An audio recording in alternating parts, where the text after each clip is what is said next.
Thank y'all. What a great opportunity it is to be here. Good morning, Neshoba County.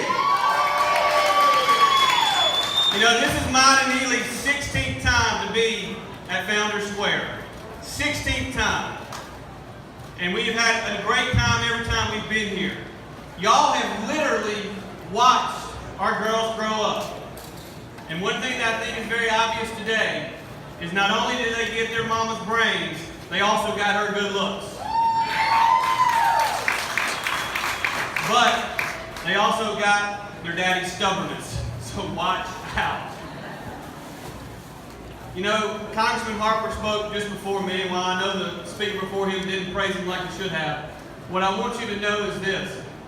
I want to personally thank, and we want to personally thank Congressman Harper for his service to our state and his service to our nation. Thank you.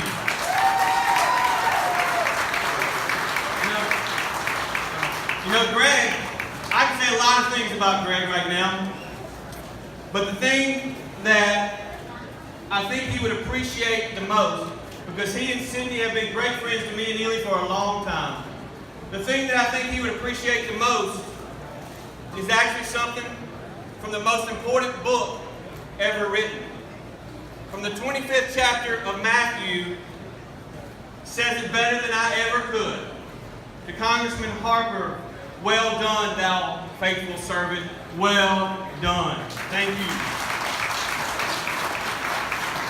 Now, I've been here 16 times, but I never lose my sense of awe standing where so many legends of Mississippi politics have made history in headlines.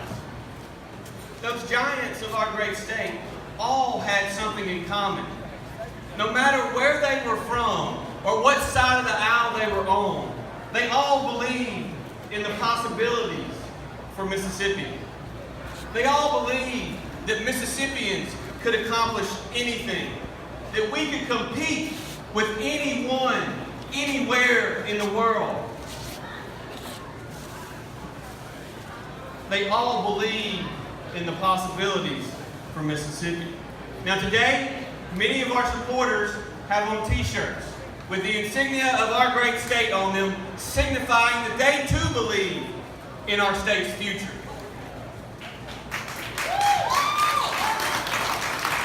But I have chosen to wear a hat that bears the ID badge of the Dixie Thunder.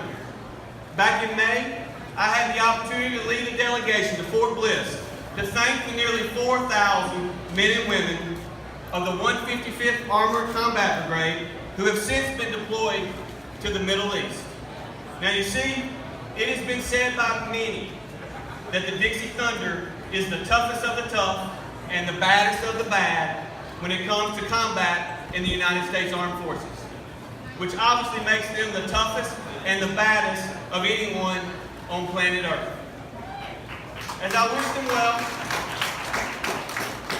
them well and reminded them that their fellow Mississippians appreciated them and would be praying for them, many of them urged me to stand tough for our shared beliefs and take care of their beloved state while they were defending our freedom abroad. In recent weeks, I have been under attack by Democrats and their liberal allies in the media after a discredited and unsubstantiated news article. But every morning, I wake up and think of the brave men and women of the Dixie Thunder, and I am inspired by their toughness. Like them, I'm also willing to fight for what I believe in, and I will not let the lies and the innuendo of liberals and the media try to derail our conservative agenda. And I will not let them stop Mississippians' momentum moving to a brighter future. You see, I believe in Mississippi because I believe in our people. We live in a state where anything is possible. You can be a kid from small town Florence with overly ambitious dreams of becoming the next Michael Jordan. That's today's LeBron James for you young people. And even after not reaching that goal, still have the opportunity to make a difference for the state he loves. As I travel each corner of our state, my belief in Mississippi grows stronger and stronger. In North Mississippi, districts of innovation in Corinth and Boonville, two of our most successful districts, are finding ways to reach children and get them excited about learning. The Gulf Coast keeps on adding tourist attractions to draw more visitors who are ready to sample our state's culture. And once they see what our state has to offer, they tend to like what they see, and they keep coming back again and again and again. There are examples of growth and innovation all over our state, but that success would not be possible without strong leaders like Governor Bryant and Speaker Gunn, and sharp legislators like Neshoba County's own Senator Branning, and Representative Bounds. And by the way, I'm going to join with the good folks of Neshoba County to send Michael Guest to Congress to represent us and support our president.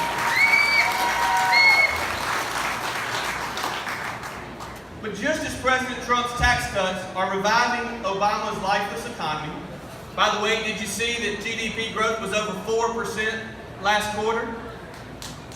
Our policies are overcoming nearly 150 years of Democrat rule in Mississippi.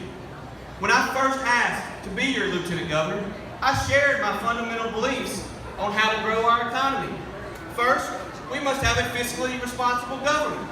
Now, we have a truly balanced budget, nearly $350 million set aside for a rainy day, and we will end our 8-year run with less debt on the books than when we started. No is a 4-letter word at the Capitol, but I'm not afraid to use it. Second, we must have a tax code that's fair, one that is flat, one that encourages economic development, not one that discourages it. So we passed the largest tax cut in Mississippi history, reducing taxes for all individuals and for job creators. Because I believe that you know how to spend your money better than any bureaucrat in Jackson ever will. Third, for us to see incredible economic growth in our state, we must raise the educational attainment level of our citizens. We needed to get more diplomas in the hands of our high school seniors. And high school graduation rates have risen from 70.5% to over 82%. We needed to get literacy rates up amongst our little ones.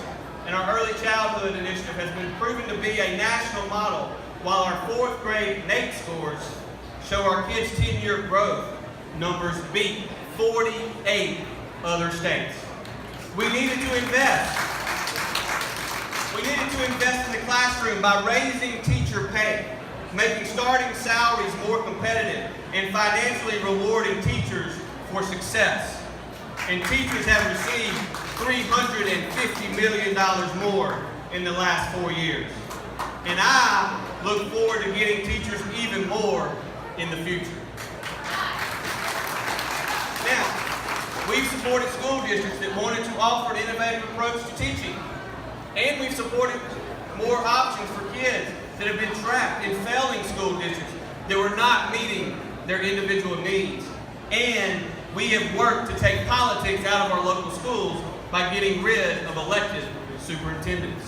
But most importantly, we've supported raising the level of expectations. And our teachers and our kids have done exactly what Mississippians do. They have risen up and they've met those increased expectations, and we are forever grateful to them. Now, meaningful education outcomes that strengthen our workforce for generations don't come easy.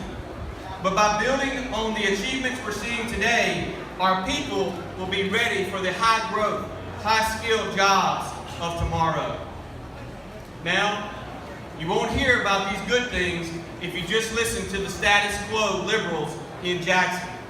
Because just as we're making progress balancing the budget, lowering taxes, and seeing real education reforms make a difference in kids' lives, liberals want to let off the gas. They're calling on their friends from Hollywood to Washington to help them stop our progress with the same passion they're using to fight President Trump. And make no mistake, the National Democrats from coast to coast are answering the call. They are pouring money into Mississippi this year and will continue to do so in 2019 to fight our conservative accomplishments. Jim Hood and his friends Nancy Pelosi and Barack Obama, they don't believe in our state's potential. They think they can break our conservative principles. They would love nothing better than to turn Mississippi blue. Are you ready to help me stop them?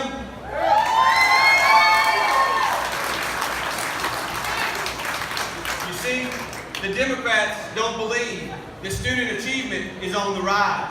They don't believe that graduation rates are at an all-time high. They don't believe that the unemployment rate is at record lows and that those who won't work have work. And they don't believe that Mississippi values in faith and family are strong, and no liberal Washington elite are going to make us change our views and our beliefs. Now, they would love nothing more than to take us back to a time when government spent your money hand over fist, knowing they would just come back, raise your taxes, and keep on spending. In fact, some of our Democrats just love to praise their friend next door in Louisiana, who's busy raising every tax his people pay. It's not the first time their beliefs haven't lined up with the majority of Mississippians. Whether it's your Second Amendment rights or fighting for your religious liberties, the top Democrat in our state has made it clear that he's not too excited to do either. Democrats complain about the new state seal on our license plates. Why? Because it proudly proclaims, "In God we trust." Liberals don't like that President Trump will have the ability to appoint 2 Supreme Court justices, putting Mississippi even closer to our goal of being the safest place in America for an unborn child. In fact, 26 attorneys general have endorsed the president's current nominee, Brett Kavanaugh. Unfortunately, our attorney general was not one of them. Honestly, I've been itching for the election season to start. Our Attorney General seems to be a man of growing political ambition. If his ambition causes him to leave the Attorney General's office to be replaced by a lawyer that is focused on liberty instead of litigation, then Mississippi will be better off for it. Now, you might have heard, I've made a lot of people inside the Capitol mad. For far too long, special interests have been rigging the system to get more of your taxpayer money in their pockets. I'm not their guy, because I'm willing to make enemies to protect the taxpayers. The very first time I stood on this stage, I said I'd be a watchdog for the taxpayers. And I've held true to that every day since. We are going to keep draining the swamp. And that means some so-called Republicans might get caught up in it, because I believe Mississippians deserve elected leaders who are not afraid to stand up for what our people want, or in the case of raising taxes, what our people don't want. I believe that together we can keep sending conservative leaders to Washington, D.C. to support our president. I believe that together we can keep sending conservatives to Jackson to fight for lower taxes and less regulation on your businesses. I believe that together we can keep our foot on the gas without making you pay more when we do so. I believe in our state because I believe in our people. And just like the citizen soldiers of the 155th, I'm willing to fight for what I believe in. Thank you. God bless Neshoba County, and may God bless the great state of Mississippi.